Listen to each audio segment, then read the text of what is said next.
गौरप्रियमूर्तये श्रीमते भक्तिवल्लभ तीर्थ गोस्वामिने नमः।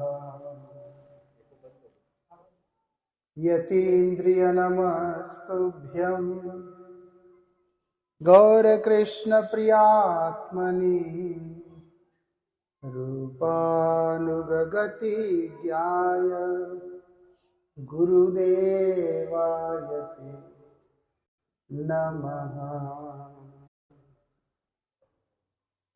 श्रीमान् रासरसारम्भी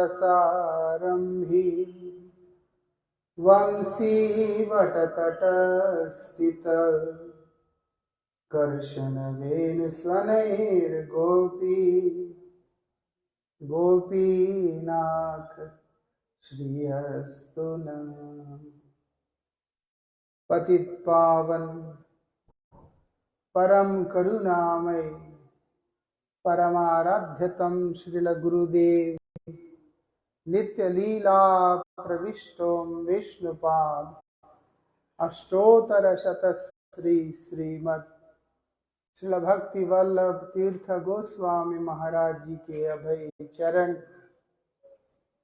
असंख्य कोटि साष्टांग दंडवत प्रणाम करते हुए उनकी अहेतु की कृपा प्रार्थना करते। आज बहुत विशेष तिथि है। हर वो तिथि विशेष हो जाता है जिस तिथि को हमें हरि कीर्तन करने का सौभाग्य प्राप्त होता है, हरि कथा श्रवण करने का सौभाग्य प्राप्त होता है, हरि स्मरण करने का सौभाग्य प्राप्त होता है।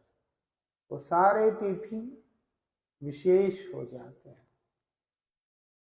ऐसे आज ऐसा कौन सा तिथि है? श्री चैतन्य महाप्रभु के परंपरा के महान आचार्य श्रील गोपाल भट्ट गोस्वामी जी का आविर्भाव तिथि है और साथ ही श्रीनिवास आचार्य जो प्रभु हैं, जो कि जीव गोस्वामी के प्रियतम शिष्य हैं, उनके जो शिष्य हैं श्री रामचंद्र कविराज, उनका आज तिरुभाव तिथि। तिथि विशेष क्यों है? क्योंकि एक वैष्णव का आविर्भाव, एक वैष्णव का तिरुभाव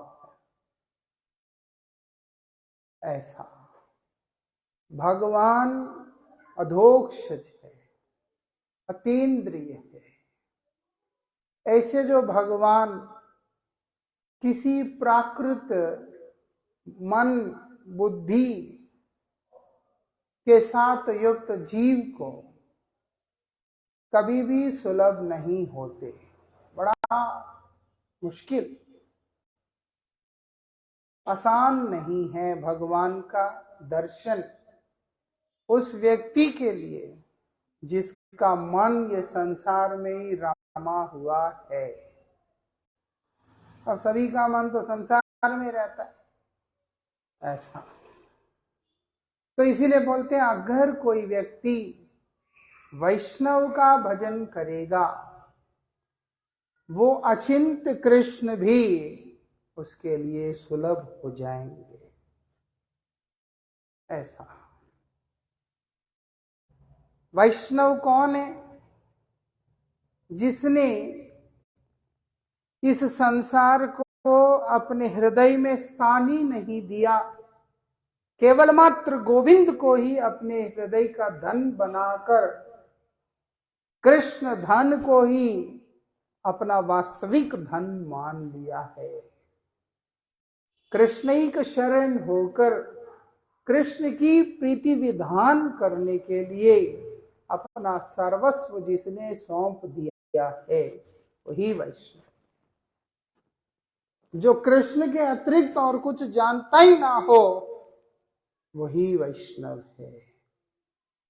और ऐसे प्रिय भक्त के अतिरिक्त कृष्ण भी कुछ और नहीं जानता हो, वही वैष्णव है। ऐसा इसलिए यहां पर बता रहे हैं, क्या बोल रहे हैं, वैष्णव की इतनी महिमा है, हम अपनी प्रयास से जिस गोविंद को प्राप्त कर ही नहीं सकते, वो गोविंद भी हमारे लिए जीवन में अत्यंत सुलभ हो जाएंगे अगर हमारे लिए वैष्णव गोविंद के चरण में निवेदन करें। इसलिए पूर्वाचार्य बोलते हैं, वैष्णवेर आवेदने कृष्ण दयामय। कृष्ण जीव के प्रति कब दयामय होते हैं? और बोलते हैं जब वैष्णव आवेदन करता है, जब एक शुद्ध भक्त कृष्ण के आगे जाकर हमारे लिए प्रार्थना करता है। ऐसा क्यों? क्योंकि भगवान कहते हैं गोविंद कहे न मम वैष्णव प्राण। मम मतलब मेरा। प्राण कौन है? गोविंद स्वयं कह रहे हैं कि वैष्णव ही मेरा प्राण। जिस प्रकार से अपने बच्चे का जन्मदिन पे हम लोग खुशी मनाते हैं, ऐसे ही भगवान भी अपने भक्त के आविर्भाव और तिरोभाव दोनों में ही खुशी मनाते हैं। जन्मदिन पे तो समझाता है, विरह तिथि में शरीर छोड़ने वाले दिन को क्यों खुशी मनाते? क्योंकि अब मेरा प्यारा मेरे से मिलने आ रहा है। जब आविर्भाव होता है इसलिए खुश होते हैं, मेरे इच्छा के लिए, जगत कल्याण करने के लिए ये जगत में जा रहा है, भक्ति का आदर्श स्थापित करने, प्रेम का आदर्श स्थापित करने जा रहा है, इसलिए भगवान खुश होते हैं। जब लौट जाते हैं, मेरा भक्त मुझसे मिलने आ रहा है, इसके लिए खुशी मनाते हैं। भगवान को दोनों ही तरफ से खुशी है। ऐसा इसीलिए बोल रहे हैं आज का तिथि बहुत विशेष है। गोपाल भट्ट गोस्वामी कितना प्रिय है भगवान को, श्री चैतन्य महाप्रभु के कितने प्रिय हैं।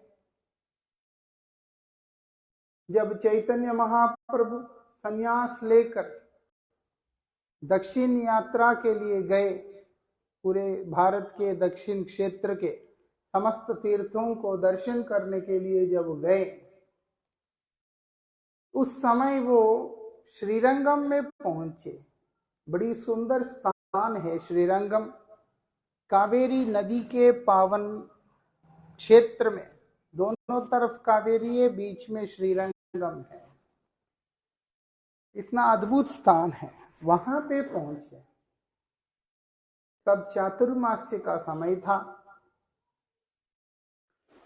वहीं पे श्रीरंग क्षेत्र के एक श्री वैष्णव संप्रदाय का जो भक्त, जो कि रंगनाथ जी के सेवकों में से हैं, उनका नाम था श्री वेंकट भट्ट। उनके यहाँ पर चैतन्य महाप्रभु अतिथि बनकर 4 महीना रह के चातुर्मास्य व्रत पालन किया था। उस दौरान उनका भेंट श्री वेंकट भट्ट के जो पुत्र हैं श्री गोपाल भट्ट, उनसे उनका भेंट हुआ। महाप्रभु का कृपा का पात्र वो तब बने। छोटा सा बच्चा है, इसीलिए महाप्रभु का सेवा करने के लिए उनको लगाते थे। वो आके श्री चैतन्य महाप्रभु के रोज चरण दबाते थे, महाप्रभु के श्री चरणों का स्पर्श पाया, महाप्रभु का कृपा पाया। जिसको श्री चैतन्य महाप्रभु का स्पर्श और उनका संग, उनका कृपा मिल जाए, उसको अब संसार में रुचि नहीं हो सकता है, चाहे कोई भी हो। ऐसा महाप्रभु का कृपा मतलब है भगवत प्रेम की प्राप्ति, भगवत भक्ति की प्राप्ति। इसलिए वही गोपाल भट्ट गोस्वामी छोटा सा बालक है, चरणों का सेवा करता है, महाप्रभु का कृपा लेता है। अब उनके अंदर वैराग्य आ गया। श्री चैतन्य महाप्रभु ने उनसे कहा कि देखो, संसार में नहीं जाना मतलब विवाह नहीं करना, माता पिता का सेवा करना, जब उनका देहांत हो जाए, अप्रकट हो जाए, वृंदावन में आके भजन करना। महाप्रभु की आज्ञा पालन करते हुए माता पिता का सेवा किया। माता पिता का सेवा जो उन्होंने की वो क्या है? वो संसार में फंसने वाला नहीं है, मोक्ष का मार्ग है। क्यों? क्योंकि महाप्रभु ने आदेश किया। खुद करें, कुछ भी करें इस संसार में, अपने लिए करें चाहे अपनों के लिए करें, सब बंधन का ही कारण होता है। जब श्रेष्ठ के उपदेश और मार्गदर्शन से करते हैं, सांसारिक कार्य भी मोक्ष का कारण होता है। गोपाल भट्ट गोस्वामी के अंदर वैराग्य दिन दिन बढ़ता ही गया। जैसे ही उनके माता पिता ने शरीर त्याग किया, सब छोड़ के वो वृंदावन में आ गए। इतने छोटे हैं, 6 गोस्वामियों में वही छोटे थे। इसलिए रूप सनातन गोस्वामी को उनके प्रति बहुत प्रेम आता था, बहुत प्रेम आता था। वो वहीं पर रह के रूप सनातन गोस्वामी के अनगत में रहकर भजन किया करते थे। उसके पूर्व भारत के विभिन्न तीर्थों में भ्रमण करते करते जब वो गंडकी नदी से 12 शालिग्राम शिलाओं को लेकर के आए थे, 12 उनकी सेवा भी किया करते थे। वृंदावन में रहकर शालिग्राम की पूजा करते थे, सेवा करते थे। उनके ऊपर जब पता चला कि गोपाल भट्ट गोस्वामी ब्रजधाम में आए हैं, तो श्री चैतन्य महाप्रभु ने उनको आशीर्वाद देते हुए अपने वस्त्र और उनका बैठने का आसन उनको आशीर्वाद में भेजा। वो अभी भी है राधा रमन मंदिर में, वृंदावन के। अच्छे से सेवा कर रहे हैं और इतना खुश हैं। सनातन गोस्वामी खुद उन्होंने जिस ग्रंथ की रचना की है, सत्क्रिया सारदीपिका नाम का, वो इतने प्रसन्न होकर उस ग्रंथ को गोपाल भट्ट गोस्वामी के नाम से उन्होंने प्रकाशित किया। ऐसा उसका श्रेय उन्होंने गोपाल भट्ट गोस्वामी को दिया। इतना अपने गुरुवर्गों के प्यारे, भगवान के प्रिय, चैतन्य महाप्रभु के प्रिय गोपाल भट्ट गोस्वामी हैं। उनका ऐसा विशेषता है। लेकिन उनकी विशेषता जगत के आगे आया कब है? बोलते हैं एक समय एक धनवान व्यक्ति वो वृंदावन दर्शन करने आया, तो उसके मन में हुआ कि मैं जितने भी यहाँ के मंदिर है उनके विग्रहों को पोशाक और श्रृंगार भेंट करो। होता ना, कई लोग किसी मंदिर में आते हैं, उनका इच्छा होता है कि हम ठाकुर जी के लिए कपड़े वगैरह दे।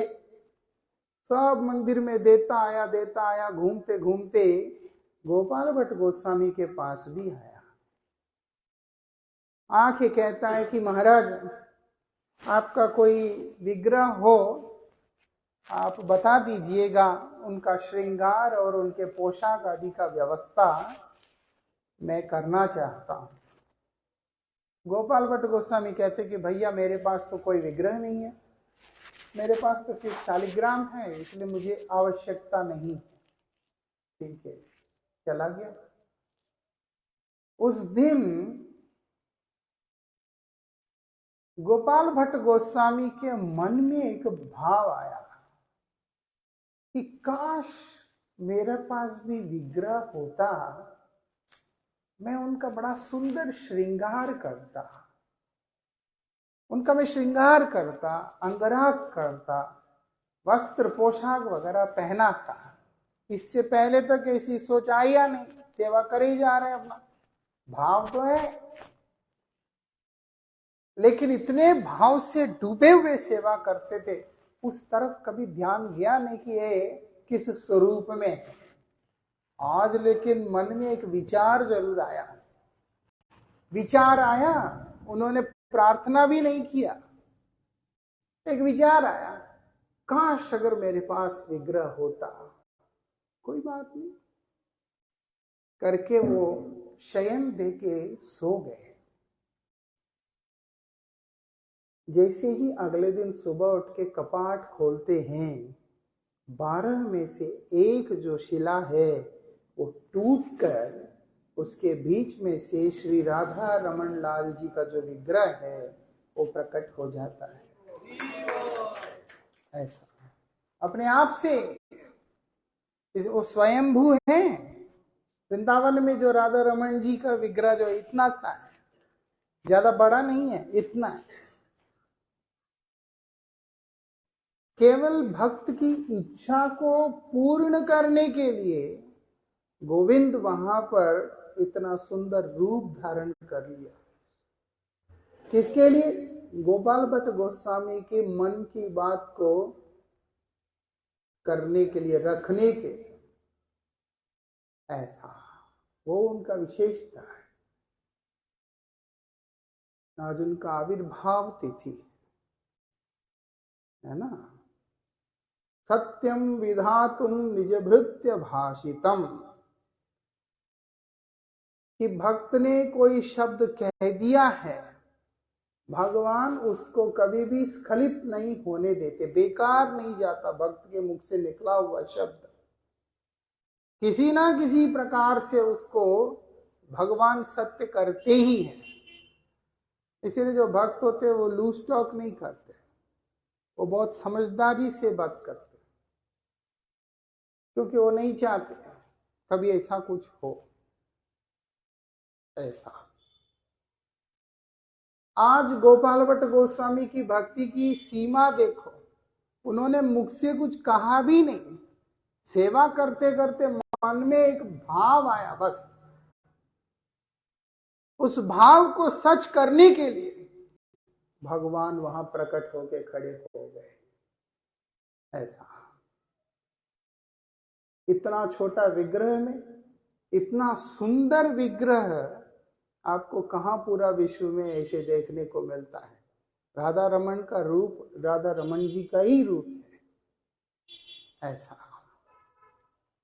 श्री चैतन्य महाप्रभु ने गदाधर पंडित को सेवा में लगाया था अपना गोपीनाथ जी का। गदाधर पंडित फूलों का हार बना बना करके ठाकुर जी को जड़ाते थे। गोपीनाथ इतना ऊंचा विग्रह है। गदाधर पंडित वृद्धावस्था के कारण शरीर झुक गया है, वो माला नहीं डाल सकते, क्या करें। उन्होंने तो कुछ कहा भी नहीं है कि गोपीनाथ मैं तुम्हारे लिए माला अर्पण नहीं कर पा रहा हूं करके। गोपीनाथ ने अपने भक्त का दुख देखा और वो क्या किया, नीचे बैठ गया पद्मासन डाल के। गोपीनाथ जी ने पद्मासन डाल के नीचे बैठ गए। ऐसा भक्त के अधीन रहने वाले गोविंद भक्त के लिए कुछ भी कर देते। ऐसे आज गोपाल भट्ट गोस्वामी के लिए किया।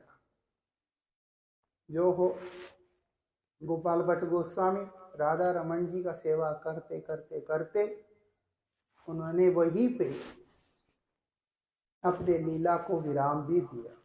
वही राधा रमन घेरे के अंदर एक लेफ्ट साइड में उनका समाधि भी है और उसके बगल में उनका प्रकट स्थान है। फिर अंदर जाके मंदिर।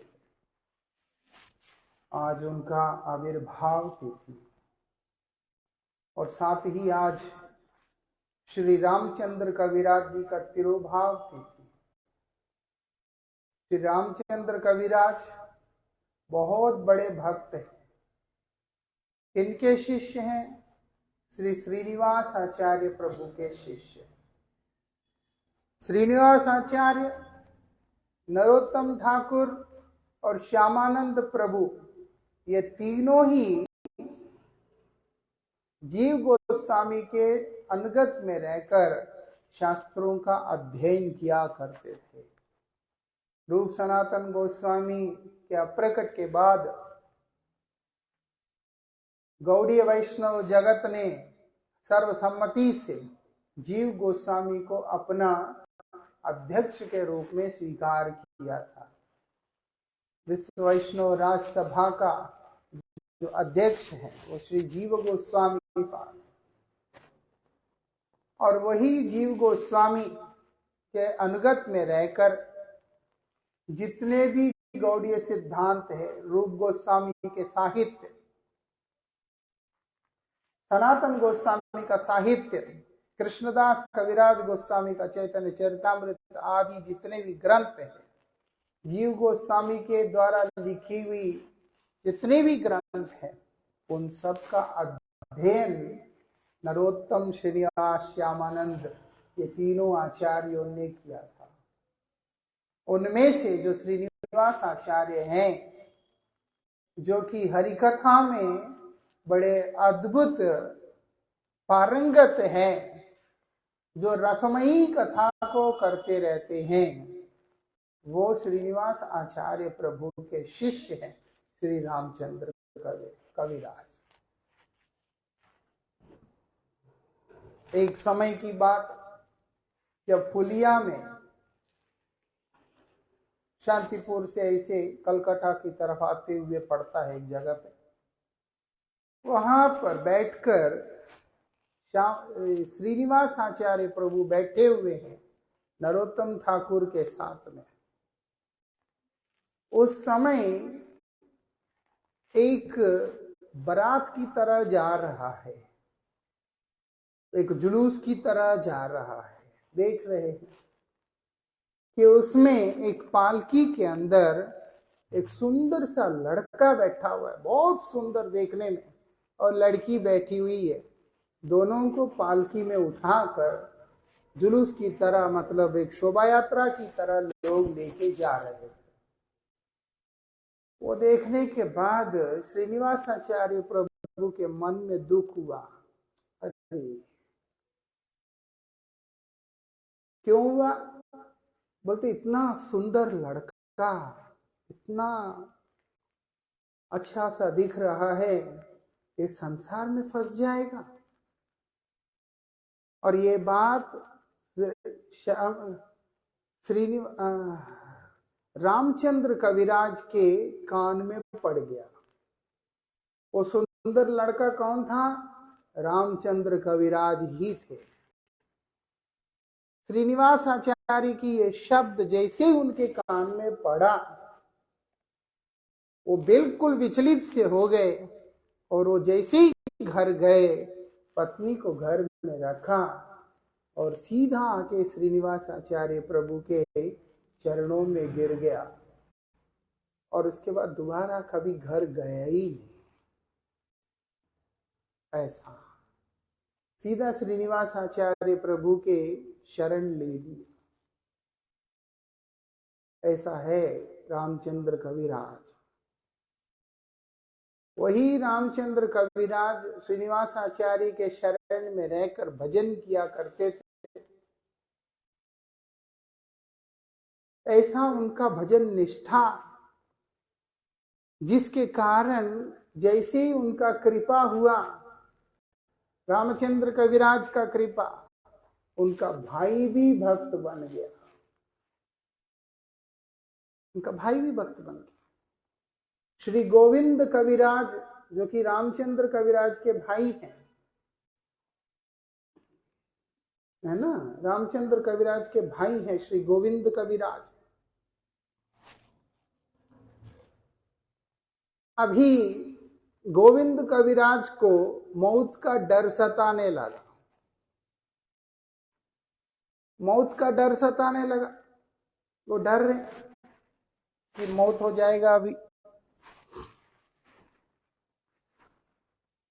तो उनकी जो आराध्या है, कौन? माता रानी, जिसकी वो सेवा करते हैं, उन्होंने कहा कि तुम भक्त बन, भगवान का भक्त बन, तब तुम्हें डर नहीं लगेगा। अब कैसे बनेगा? वो रामचंद्र कविराज को चिट्ठी लिखा। वो पहले माता के बहुत बड़े भक्त थे। बार बार रामचंद्र कविराज जब भी उनके पास आते हैं, वो उनको भजन करने के लिए बोलते। भाई है, बोल दिया, सुन दिया, श्रद्धा तो करते हैं, लेकिन उनकी जो निष्ठा है वो उन्हें कभी आगे आने नहीं देता था। और आज जो है वो खुद ही रामचंद्र कविराज को चिट्ठी लिखकर उन्हें कह रहे हैं कि मुझे आपके गुरुदेव से मिलना है, मैं इस समय चलने की स्थिति में नहीं, आप कृपया अपने गुरुदेव को मेरे ऊपर कृपा करने के लिए लेके आइए। तो रामचंद्र कविराज श्रील नरोत्तम दास ठाकुर के पास जाकर उनसे प्रार्थना करते हैं कि आप कृपया मेरे भाई के उधर चले, क्योंकि वो बहुत भयभीत है मृत्यु के भय से। आप कृपया वहां चलकर उन पे कृपा करें, जिससे कि वो भगवान का भजन कर सके। नरोत्तम ठाकुर अपने आप को तो वैष्णव मानते नहीं थे, इसीलिए उन्होंने कहा कि श्रीनिवास आचार्य अगर जाए तो ज्यादा अच्छा होगा। तो श्रीनिवास आचार्य प्रभु गोविंद कविराज के उधर जाकर रामचंद्र कविराज के साथ में भागवत पाठ करने लगे थे। जैसे भागवत पाठ किया, वैसे ही गोविंद कविराज की जैसी चित्त की वृत्तियां कृष्ण उन्मुख होना शुरू हो गया है। जैसे जैसे हो गया वो भक्त बन गए और हरिनाम ले लिया। मालूम है, उसके बाद उन्होंने बड़ा सुंदर भजन लिखा है। भजे हुरे मन श्रीनंद नंदन अभय चरणारविंदर, दुर्लभ मानव जन्म सत्संग। एक कीर्तन जो हम लोग अक्सर गाते हैं, इसके रचयिता गोविंद कविराज ही हैं, जो कि रामचंद्र कविराज जी के भाई, श्री रामचंद्र कविराज जी के भाई ऐसा। तो इसलिए रामचंद्र कविराज का कृपा है कि गोविंद कविराज के जीवन में शुद्ध आचार्य का कृपा का अवतरण हुआ है ऐसा। और श्री रामचंद्र कविराज नरोत्तम दास ठाकुर के इतने प्रिय हैं कि नरोत्तम दास ठाकुर रामचंद्र कविराज के अप्रकट के बाद बड़े ही पीड़ा के साथ में 2 ग्रंथों का रचना किया। एक का नाम है प्रार्थना, दूसरे का नाम है प्रेम भक्ति चंद्रिका। ये 2 ग्रंथ कीर्तन ग्रंथ हैं, क्योंकि नरोत्तम दास ठाकुर और श्यामानंद प्रभु ने जीव गोस्वामी से जिस शिक्षा को पाया, उन सबको कीर्तन के माध्यम से मणिपुर और मिदनापुर आदि इलाकों में, पश्चिम बंगाल में और मणिपुर आदि इलाकों में प्रचार किया था। नरोत्तम दास ठाकुर अपनी लेखनी में लिखते हैं, दया करो श्री आचार्य प्रभु श्रीनिवास। हे श्रीनिवास आचार्य प्रभु, आप मुझ पर दया करो। क्या दया करनी है? बोलते रामचंद्र संग मांगे नरोत्तम दास। मैं आपसे दया में क्या मांग रहा हूं? बोलते रामचंद्र कविराज का संग आप मुझे प्रदान करें। रामचंद्र कविराज यद्यपि नरोत्तम दास ठाकुर के शिष्य लगते हैं, क्योंकि श्रीनिवास आचार्य के शिष्य हैं, इसलिए वो नरोत्तम ठाकुर के भी शिष्य हैं, लेकिन फिर भी ऐसे वैष्णव हैं, ऐसे सरल वैष्णव हैं, ऐसे रसिक वैष्णव हैं कि नरोत्तम ठाकुर कह रहे हैं रामचंद्र संग मांगे। मैं रामचंद्र कविराज का संग की कामना करता हूं, उनके संग की दया आप मुझ पे कर दीजिए करके शिष्य को की कृपा के लिए प्रार्थना गुरुदेव से कर रहे हैं। ऐसा नरोत्तम दास ठाकुर को खेतुरी नाम का एक स्थान में उनको स्वप्न हुआ था, जिसके अंदर एक चावल के गोडाउन में, भंडार में, बात कर लीजिए, कोई दिक्कत नहीं है। यहाँ तो हरि कथा थोड़ा तमाशा चल रहा है।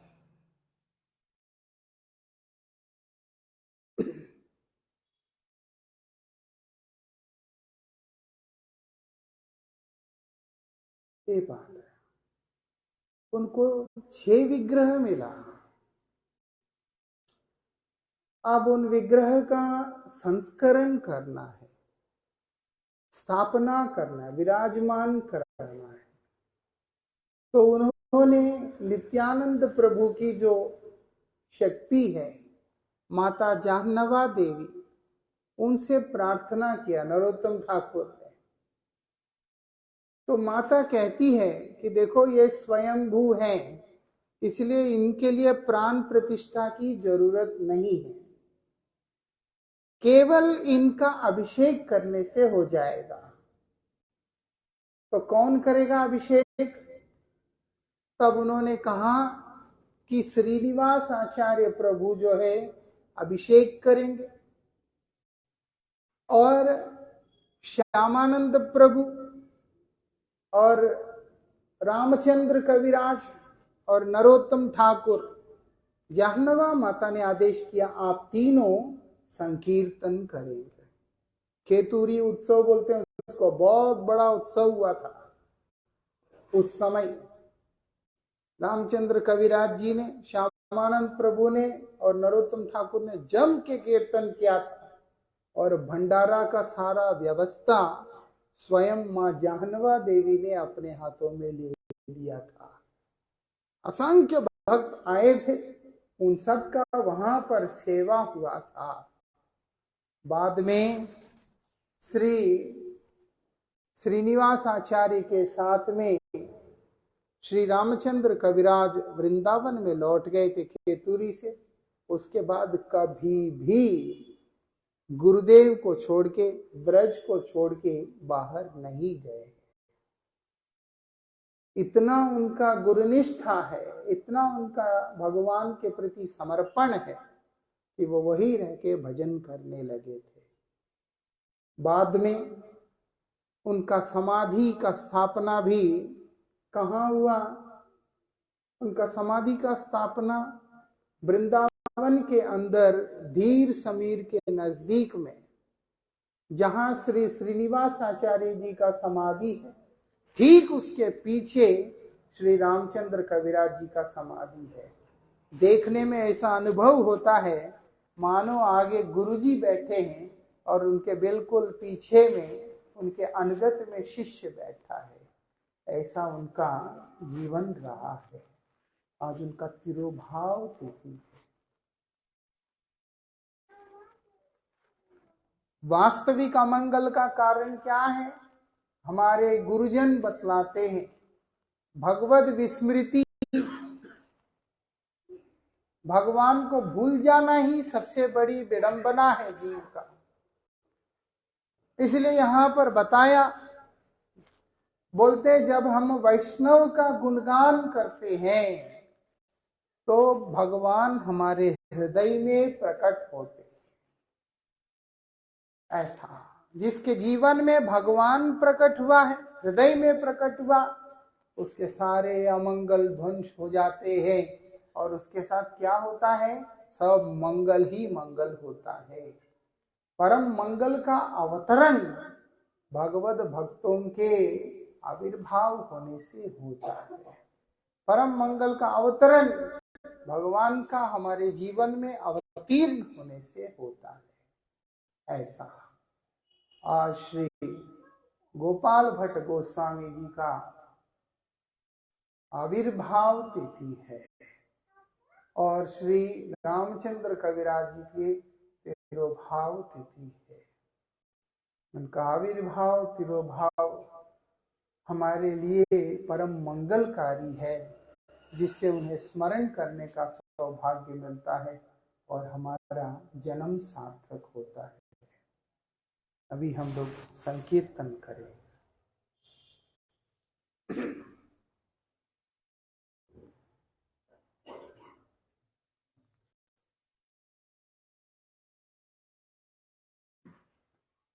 जय जय राधा रमण हरि बोल। जय जय राधा रमण हरि बोल।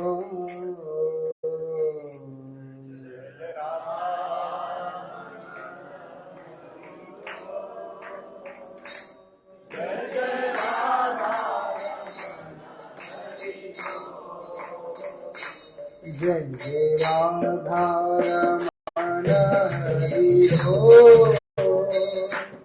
जय जय राधा रमण हरि बोल।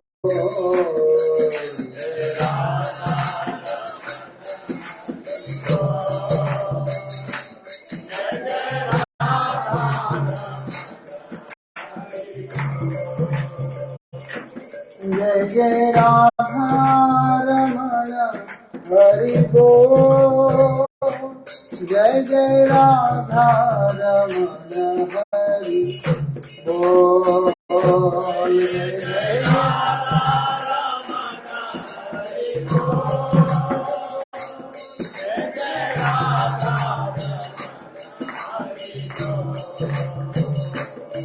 इस संसार में जो रहने वाले लोग हैं, केवल उन्हीं के मुख से श्री राधा रमन लाल जी का नाम नहीं निकलता है, लेकिन इससे ऊपर उठेंगे, हैरान रह जाएंगे। ऐसा कोई लोक नहीं जिसमें श्री राधा रमन जी का नाम नहीं। हमारे पूर्वाचार्य लिखते हैं कि नारद मुनि राधा रमन जी का नाम को लेते लेते जब चल रहे हैं, क्या हाल हो रहा है। जय जय राधा रमन हरि बोल। जय जय राधा रमन हरि बोल।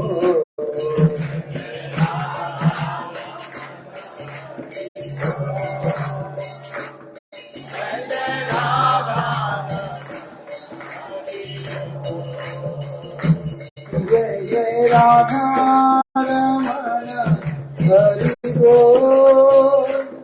जय जय राधा रमन हरि बोल।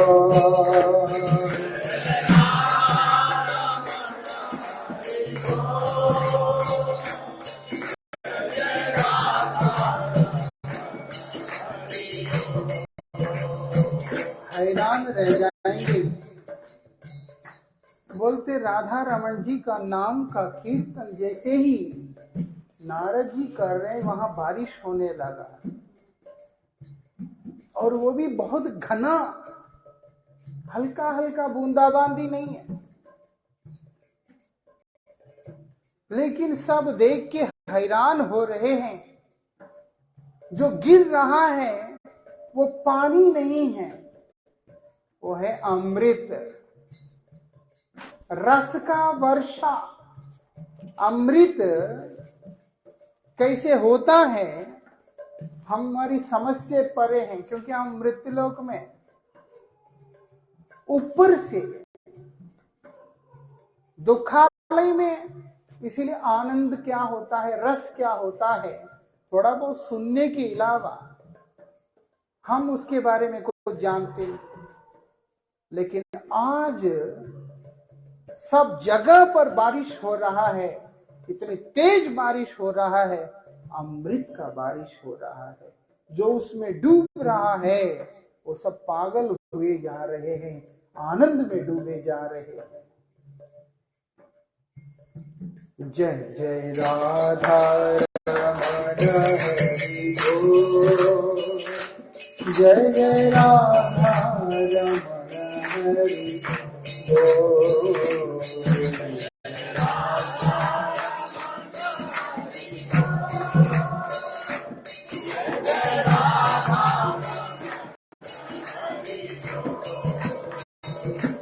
जय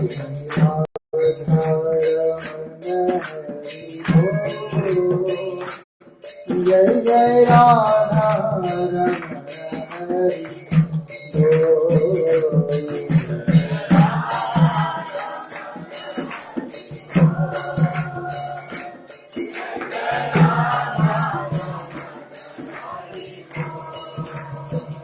यहाँ से ऊपर उठकर स्वर्ग में पहुंचा, क्योंकि इसके ऊपर वही है। इंद्र सुन रहा है, इंद्र के कान में ये नाम पड़ा जब, वो पागल ही हो गया। स्वर्ग के सुखों के आगे जिसको कुछ भी दिखलाई नहीं देता, आज इस राधा रमन जी के नाम के आगे कुछ और दिख नहीं रहा। जितने भी स्वर्ग में रहने वाले देव हैं, वरुण, अग्नि, मरुत आदि जितने भी वहां पर हैं, कोई पागल हुआ जा रहा है, कोई बेहोश हुआ जा रहा है, किसी को कुछ हो रहा है तो किसी को कुछ हो रहा है। सबके सब आनंद में डूबे जा रहे हैं। एक नशा करने वाला व्यक्ति को वो वस्तु मिल जाए जिसका नशा वो कर रहा है, या नशा का स्वाद मिल जाए जिसे पागल सा हो जाता है, आज वही हाल स्वर्गलोक में हो रखा है। इसलिए वहां पर बता रहे हैं, जय जय राधा रमण हरि बोल, जय जय राधा रमण हरि बोल।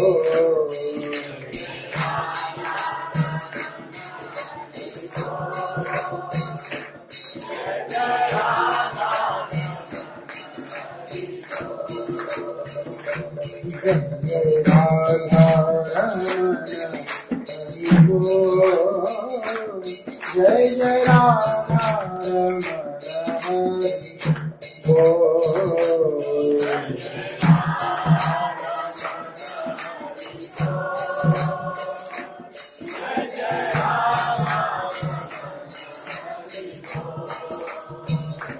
जय जय राधा रमण हरि बोल, जय जय राधा रमण हरि बोल। जय जय राधा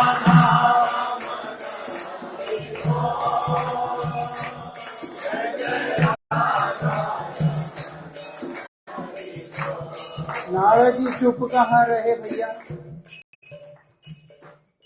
नारद जी चुप कहाँ रहे?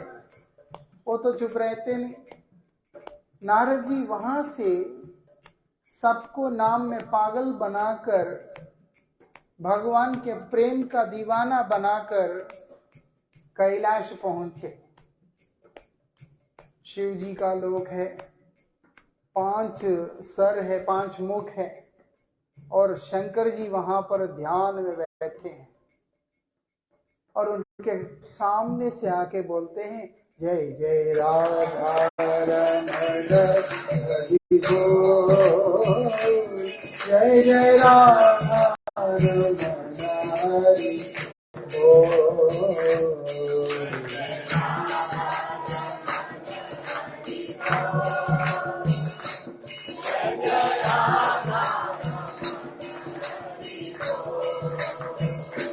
जय जय राधा रमण हरि बोल, जय जय राधा रमण हरि बोल, जय राधा रमण हरि बोल।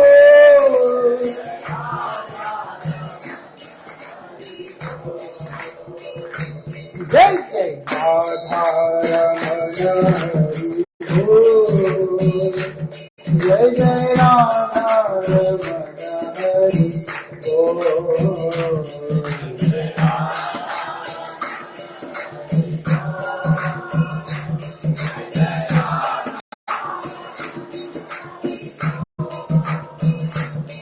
जय राधा रमण हरि बोल, जय जय राधा रमण हरि बोल।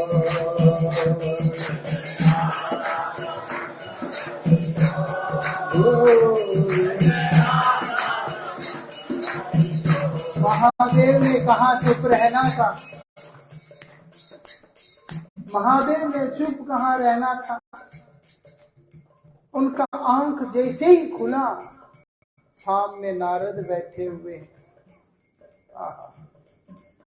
वो झट से उठे और नारद जी को गले लगा लिया, पास बुला के गले लगा और अपनी प्रेम की अश्रु से नारद जी को भिगा दे रहे हैं। वहां पर मालूम है, शिव जी को भी आंसू आता है और उन्होंने उन आंसुओं से नारद जी को भिगो दे रहे हैं। इतना आनंद हो रहा है कि आज जो है आप मेरे प्रीतम का नाम मुझे कैलाश में सुना रहे हो। मैं भक्त जरूर हूं, लेकिन यहाँ जितने भी गण बैठे हुए हैं वो तो मेरे जितने भी गण हैं वो थोड़ा ना भक्त है भगवान के। इसलिए गोविंद का नाम सुनना इस स्थान पे मेरा भाग्य का। लेकिन नारद, तुमने मेरे प्रीतम का नाम मुझे सुनाया। आंख भरे हुए हैं और भरे हुए अश्रुओं से नारद को भिगोए जा रहे हैं और दोनों मिल के गा रहे हैं, जय जय राधा रमण हरि बोल, जय जय राधा रमण हरि बोल।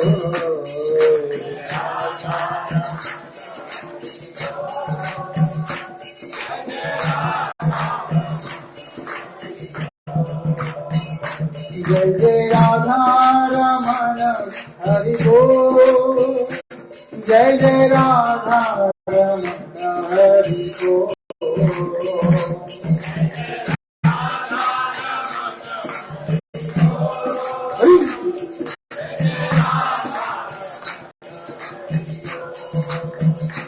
जय जय राधा रमण हरि बोल, जय जय राधा रमण हरि बोल।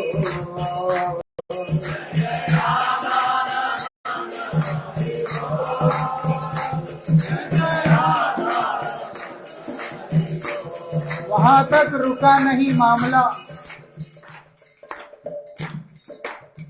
हम काहे कीर्तन को रोके भैया, वहां तक रुका नहीं मामला। शिवजी से विदा लेकर ब्रह्मलोक में गए। बड़े सुंदर कमल के फूल के ऊपर बैठे हुए ब्रह्मा, जो कि भगवान के नाभि कमल से निकला हुआ है,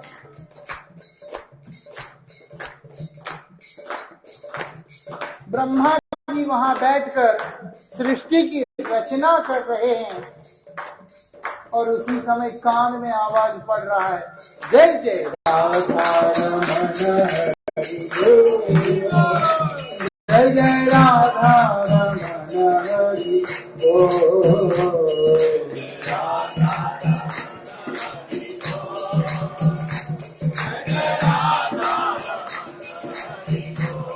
विचलित होकर चारों सर हैं, देख रहे हैं चारों तरफ, मेरे प्रभु मेरे गोविंद का नाम कहीं से सुनाई दे रहा है और ये कंठ मेरे नारद का लग रहा है। उनके प्रभु का नाम उनके ही पुत्र के मुख से सुन रहे हैं, आनंद में डूब रहे हैं। आसन से कूदा और नाचना शुरू कर दिया। मालूम है, ब्रह्मा जी नाच रहे हैं और क्या बोल रहे हैं, हे नारद हरि बोल हरि बोल, हे हरि बोल हरि बोल, हरि बोल हरि बोल, हरि बोल हरि बोल, हे हरि बोल हरि बोल, हरि बोल हरि बोल, हरि बोल हरि बोल, हरि बोल हरि बोल, हरि बोल हरि बोल, हरि बोल हरि बोल, हरि बोल हरि बोल, हरि बोल हरि बोल, हरि बोल हरि बोल, हरि बोल हरि बोल, हरि बोल हरि बोल।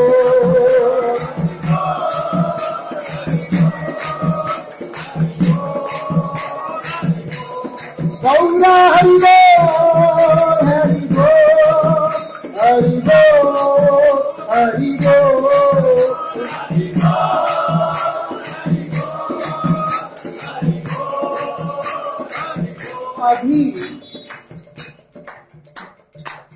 अभी भी समाप्त नहीं हुआ मामला। नारद जी इतने आनंद में, शिवजी आनंद में, ब्रह्मा आनंद में, देवता आनंद में। चलते चलते नारद जी अब अनंत देव के पास पहुंच गए हैं।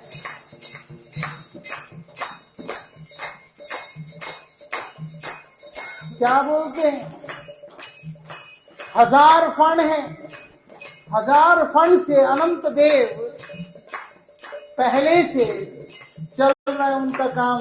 क्या, जय जय राधा रमण हरि बोल, जय जय राधा रमण हरि बोल,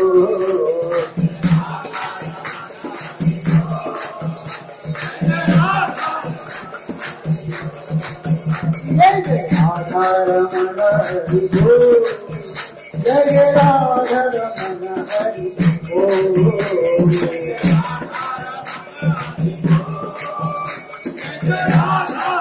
दोनों गा रहे हैं, नारद जी भी गा रहे हैं और अनंत देव भी गा रहे हैं।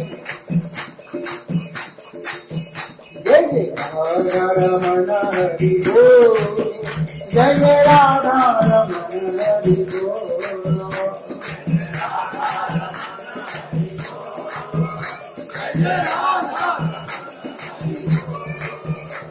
अभी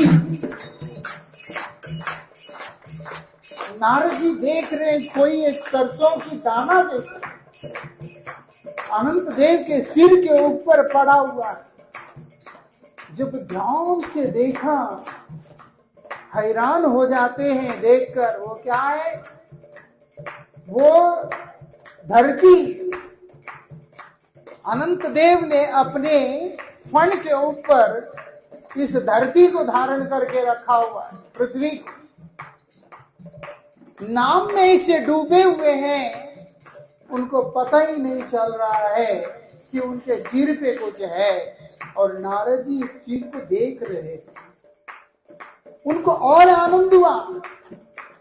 इसीलिए बड़े आनंद के साथ दोनों मिलकर कीर्तन कर रहे हैं। क्या?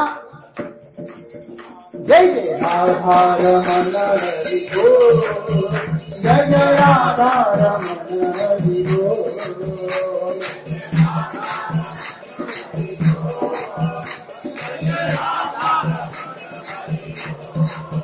जय जय राधा रमण हरि बोल, जय जय राधा रमण हरि बोल,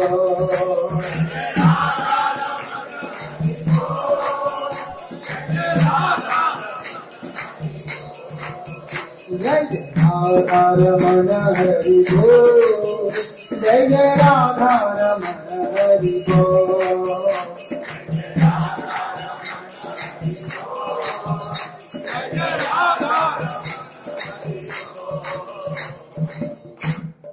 इसके बाद अब क्या होता है? ये सब जो देख रहे हैं श्री नरोत्तम दास ठाकुर, वो प्रार्थना कर रहे, श्री कृष्ण नाम रसने स्फुरी पुराल अमार आश, अपनी आशा को बता रहे हैं। क्या है? कृष्ण नाम रसने स्फुरी, मतलब जीवा जो है, रसना मतलब जीव, उसके ऊपर कृष्ण नाम आकर के विराजमान हो। और प्रार्थना किसके चरणों में कर रहे हैं? श्री रूप पदे, श्री रूप गोस्वामी के पाद पद में प्रार्थना कर रहे हैं। याचना कर रहे हैं, भीख मांग रहे हैं। क्या? कि कृष्ण नाम, श्री राधा रमन जी का नाम मेरे जीवा के ऊपर आ जाए नाथ। श्री रूप पदे याचाई, माफ कीजिएगा, श्रील भक्ति विनोद ठाकुर, भक्ति विनोद दास, श्रील भक्ति विनोद ठाकुर इस प्रार्थना को कर रहे। हे रूप गोस्वामी पाद आप कृपा करें, हे रूपानुग आचार्य गण आप कृपा करें, आप नाम के रसिक है, नाम के प्रेमी हैं, आप लोग हम पर कृपा करें, जिससे कि श्री कृष्ण का नाम हमारे जीवा पे आए, राधा रमन जी का नाम हमारे जीवा पे आए, जिस नाम को श्रवण करके ब्रह्मादि देवता परम आनंद में डूब के नृत्य कर रहे हैं, क्रंदन कर रहे हैं, समाधिस्थ हो रहे हैं, जिस नाम की अमृत वर्षा में सारे भीगे जा रहे हैं, ऐसी कृपा हम पर भी हो नाथ, ऐसी प्रार्थना कर रहे हैं। हरे कृष्णा कृष्णा कृष्णा हरे हरे, हरे रामा राम राम हरे हरे।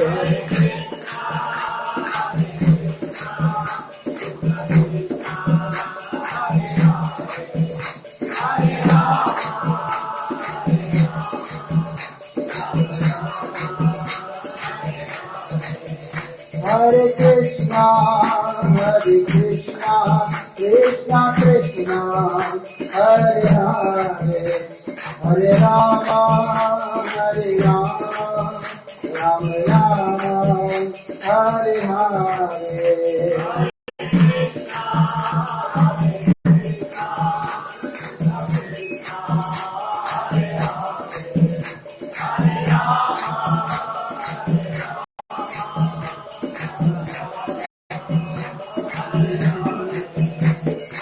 हरे कृष्णा कृष्णा कृष्णा हरे हरे, हरे राम राम राम हरे हरे।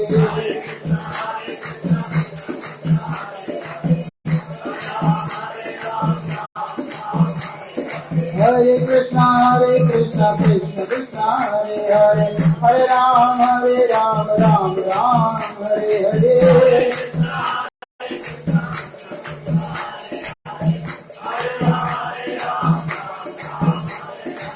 हरे कृष्णा कृष्णा कृष्णा हरे हरे, हरे राम राम राम हरे हरे।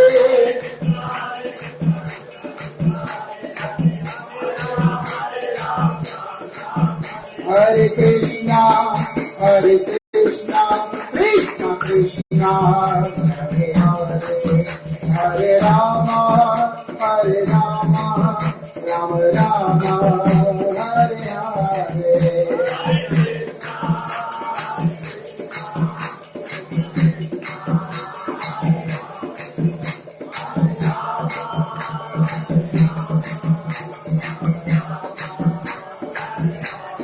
गौरा हरि बोल हरि बोल हरि बोल हरि बोल।